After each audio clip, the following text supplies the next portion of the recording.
Senator Ann Cools is saying goodbye to the Red Chamber. The independent senator has retired after 34 years.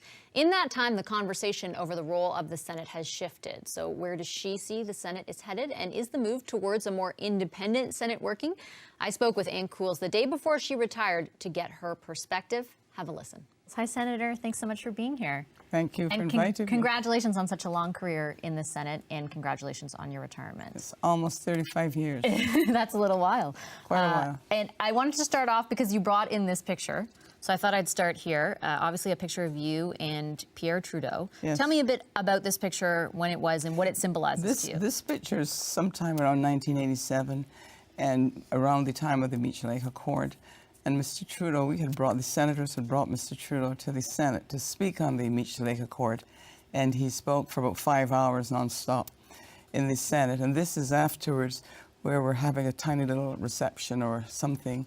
And I went in to say hello to him, and I walked up to him, and this is the result that a very good photographer took. What was your relationship like with him? Very good relationship. Mr. Trudeau chose me personally to come to the Senate. And I would say I continue to hold him in very high affection.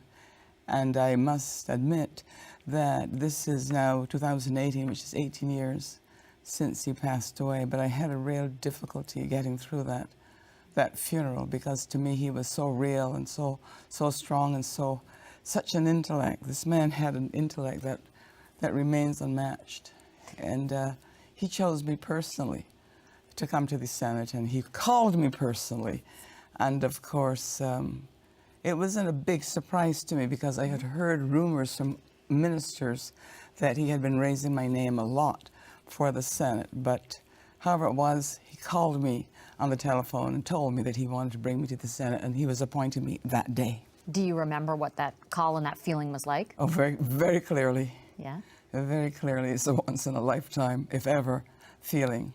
Did you think it would be the next 35 years of your life, much of your life's work? Well, I haven't given that much thought.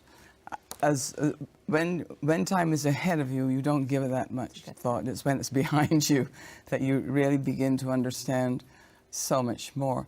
All I can say to you is that Mr. Trudeau had great respect for the work that I did with families and in domestic violence, those kinds of issues. And he often said to me that I had moral courage, and moral courage is very important, and that I must never lose that personal moral courage. And he also said to me that he hoped I would continue to be interested in those kinds of issues, like families and conflict and so on. And I made him that promise, and I've kept my promise. The Senate has changed a lot since this time over the last 35 years, and his son is responsible for some of the more recent changes, aimed, at least in the words of the government, or from the government's perspective, at making the Senate more independent. You now sit as or you did sit, as I should say, as an independent, or member of the independent senators group. Do you think the Senate is more independent since those changes? I don't think so. Why not? Because I don't know quite what is meant by independence when they use the word independent. The system expects that every single participant, every single member must have a strong independent personality and a strong independent mind.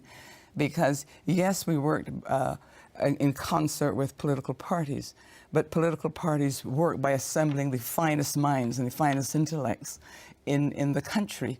So I believe that the system that we inherited from the Confederation Fathers is probably the most perfect that humanity has known. And I am not too sure that I'm happy or contented with it being tampered with a little bit. The system intends that there be a body of government supporters, of senators who are government supporters, and senators who are opposition senators. And that is how the system was created to work. It works like that in the House of Commons, and for a long time it has worked very well in the Senate. Do you think it's worse off because of those changes? I wouldn't say that the Senate is worse off. It would be individuals who may be worse off, but the Senate itself is a pretty sturdy place and has existed for 150 years. And I have no doubt will continue to exist for another 150 years. But these you're talking about actions of individual people.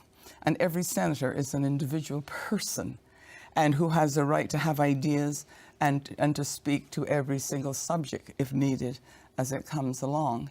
So that is where the independence comes, the ability not to be swamped by lesser ideas or lesser individuals. What do you think of the criticism, especially recently, that the Senate is using this different role, if you can call it that, to unnecessarily delay legislation or to overstep on pieces of legislation that the government has perhaps campaigned on, for example? Well, we must be clear that governments have a tendency to want everything that they want passed immediately.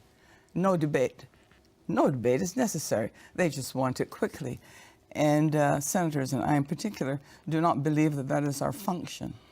You know, we're not just there to rubber stamp. We are there to bring our intelligence and to bring our acumen and to bring our experience to bear to pass a judgment on each and every bill. So I suppose in a way it's natural and normal for a government to want everything quickly. But this is not how the system works. This is not how the system was intended to work. The system was intended to work that every single person can apply their mind to make a judgment on the issue or on the bill or on whatever it is before us. It could be a committee report. So I just think sometimes some governments like to be a bit in a hurry, too much of a hurry. But in my view, they will always learn to wait. Before I let you go, I have to ask you, sort of looking back over the last 35 years, about the highs and the lows. When you look back, what stands out to you as something you're most proud of or a high of your career in the Senate? For me, I would have to come back to my work for fathers in divorce, my work on what we call the Joint Committee of the Senate and the House of Commons on custody and access of children after divorce. At that time, we were going through, not only this country, many countries were going through a period of time where there was a very virulent kind of radical feminism that was making its way around. And I had a lot of difficulty with that. And so many men were paying large amounts, quantums of child support and could hardly ever get to see their children. And so we were able to assemble a joint committee of the Senate and the House of Commons and to address that issue of child custody and access. And I played a large role on that committee, and I'm proud to say that I was sustained by public opinion. And all the pollsters and all the polling showed that the public believed at the time that fathers and children were getting short shrift in divorce. So what we had was a groundswell of support across the country, and you will find that little by little those attitudes were left behind as the country moved forward to a better and more fair idea of parents, mums and dads sharing the children, grounded in the idea that every child should have meaningful involvement and continuing relationships with both of their parents. And I still feel strongly about that. I can tell. Very strongly. As far as looking back and if there are any regrets, I mean, you spoke about moral courage. You have expressed some views over the years that have garnered some controversy around, for example, men's rights or sexual harassment on Parliament Hill. Do you have any regrets about any of that? None. None at all? None. And I have a strange suspicion that if I were to be permitted by a strange act of God to do it all again, that I think I wouldn't do it too much differently. Not at all? No. The real trick in life is to be fair-minded and also to uphold that which is true. All that is true. And I have always discovered that if you uphold the true and you stay committed to those ideals, you will gather support and you will win your cause. I am convinced.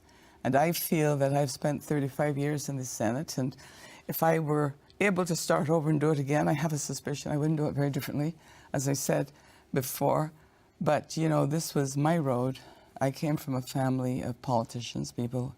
My mother told me often when I was a child that I had a duty to serve and to serve people. She would do that. She would point out to individuals and she would say, they have so little. She said, you have a duty to make their lives better when you grow up. So once you've had the sort of growing experience that I had, I went to school that had 3 tennis courts and sat on 10 acres of land. That was, we all had nice royal blue uniforms with ties, and everything was all very marked that we were Queen's College girls. And so I have a very fond memory, in a way, of being told that we have a duty to public service. We used to call it the common good in those days when I was a child. But we have a duty as people in politics to make the lives of Canadians better. All times. Okay, we'll leave it there. Thanks a You lot, like that? Senator. I appreciate it. Thank you. Congratulations. Very much. Thank you. Thank Best you. of luck in retirement. Thank you.